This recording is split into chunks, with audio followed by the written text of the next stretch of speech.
amada irmã, sejam todos bem-vindos nesta terça-feira, dia 28, 17ª semana do Tempo Comum. Que a graça de Deus esteja sempre com todos vocês, com toda a sua família.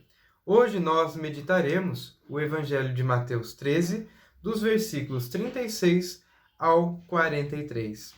É a segunda parte, ou melhor dizendo, é a última parte da parábola da boa semente, do semeador. E é interessante, queridos e amados irmãos, essa parábola que Jesus nos dá, porque ele vai falar do joio.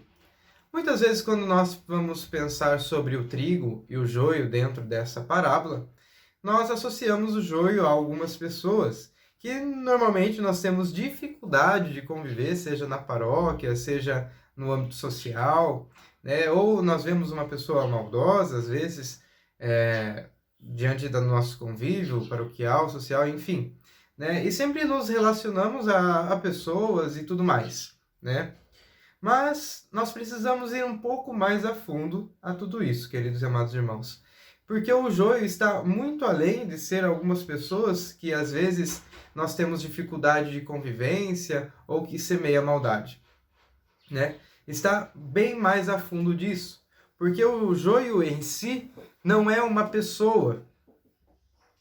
Porque nós vamos ver na palavra que o joio é disseminado pelo inimigo, pelo maligno, vai dizer a palavra, pelo diabo. Então, o que o diabo faz não é colocar uma pessoa para disseminar o mal, mas sim uma ideia. Uma ideia, um sentimento, Então, esse joio está implicitamente numa raiz que se atrela ao coração humano, à vida do humano. Ou seja, é muito mais profundo. Nós, dentro da nossa realidade de mundo, nós temos inúmeras concepções, ideias que foram entrando dentro até da própria igreja. E é um mal que foi corroendo o coração do ser humano. E é aí que nós entendemos a parábola do joio. Essa semente plantada pelo maligno são essas ideias. Essas ideias que fazem o quê? Que nos afastam de Deus. Primeiramente, nos afasta de Deus. Mesmo, às vezes, estando dentro do trabalho pastoral, dentro de uma realidade de igreja, mesmo nós estando convivendo com a comunidade, esse mal, essa ideia que é colocado no coração do homem, esse joio que é plantado pelo maligno, ele nos faz o quê? Nos faz afastar de Deus. Nos afastando de Deus, queridos e amados irmãos, consequentemente, viveremos não mais pela graça de Deus, não porque Deus não derrama, mas porque nós não queremos, porque estamos longe de Deus. E assim, pegamos e assumimos a vida desse joio, a vida dessa ideia que é enraizada no coração humano. Por isso, queridos e amados irmãos, nós vamos entender que o joio, ele em si não é uma pessoa, mas é um mal que quando nós nos aderimos a ele, porque todos nós somos chamados a ser trigos, ou seja, ser boa semente. Todos nós somos. Mas quando nós nos atrelamos a esse mal jogado pelo maligno, nós nos deixamos levar pelo joio, por essa ideia maligna, nessa ideia diabólica. Por isso, queridos e amados irmãos, temos um perigo dentro dessa realidade de trigo e de joio. Por quê? Primeiramente, é esse que nós já analisamos, que é quando o nosso coração ele se encarna dentro dessa ideia maléfica, dentro desse algo que é ruim, que é plantado pelo maligno, e vivemos apenas no joio. Outro perigo muito grande é que nós seremos aquele que permanece na graça de Deus, aquele que permanece firmes na fé, e esse que quando eu digo que permanece na fé, firmes na esperança e tudo mais, não é que não são passíveis de erro e tudo mais, não é nada disso, queridos e amados irmãos. Porém, aquele que luta para o caminho de santidade, para o caminho na fé, ele pode ser muitas vezes perseguido por esse joio. Aí que está, um pouquinho antes nós vamos ver, nós vamos tirar o joio, somos nós que vamos ceifar o joio, né, dessa grande plantação que é o mundo? Não, é o próprio Deus.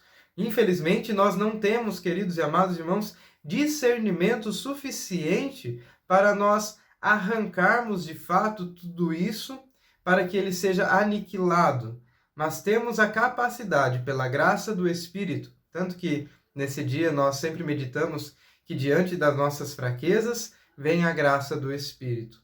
Então nós não retiraremos o joio em si, porque nós aniquilando o joio, nós podemos tirar também a vida da pessoa, que muitas vezes enganada por essas falácias, enganada por essas ideias sutis que vão entrando no seu coração. Quando nós arrancamos o joio, nós podemos arrancar também a oportunidade de conversão daquela pessoa.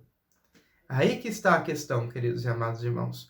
Quando uma pessoa está mergulhada neste mal, ela ainda é passível de conversão. E quando nós queremos arrancar essa pessoa, seja da vida da igreja, seja na pastoral, seja em nossa comunidade, seja no nosso convívio social, quando nós queremos aniquilar essa pessoa da nossa vida ou da vida de igreja, nós não estamos aniquilando o joio em si. Nós estamos aniquilando a possibilidade de conversão daquela pessoa. Por isso é necessário deixar crescer junto o joio e o trigo. E quando chegar o dia final, aí sim, aqueles que não se converteram, aqueles que se uniram ao joio e não deixaram se converter para o trigo, esses sim serão julgados por Deus, julgados pelo Senhor, e ali serão ceifados. Queridos e amados irmãos, isso é algo muito importante e muito sério em nossa vida, porque muitas vezes nós seremos perseguidos, aqueles que estão no caminho da fé serão perseguidos por esses que se aliaram a esse mal. Porém, nós temos que permanecer firmes na fé e também sondar o nosso coração para sempre perceber se nós também não estamos nos atrelando a esse mal, não estamos caminhando também para esse mal, para que esse mal não possa adentrar no nosso coração, a nossa alma, e assim permanecemos nessa vida de joio, vamos dizer assim, nessa vida maléfica plantada pelo diabo. Que nós possamos pedir a Maria Santíssima que ela interceda por cada um de nós, assim como nós rezamos na Ave Maria, até o dia da nossa morte, que possamos, primeiramente, reconhecer em nossa vida que não estamos nos levando pela palavra do joio, pela palavra do maligno, mas sim pela palavra de Deus. E se nós estamos já dentro desta vida e nós percebemos o nosso erro, que possamos voltar ao Senhor e pedir para Ele: arranque, Senhor, do meu coração tudo aquilo que é mal, tudo aquilo que me afasta de vós. Por isso, que Deus abençoe a cada um de nós e que nos dê a perseverança de permanecer na fé. Que Deus nos abençoe em nome do Pai, do Filho e do Espírito Santo. Amém.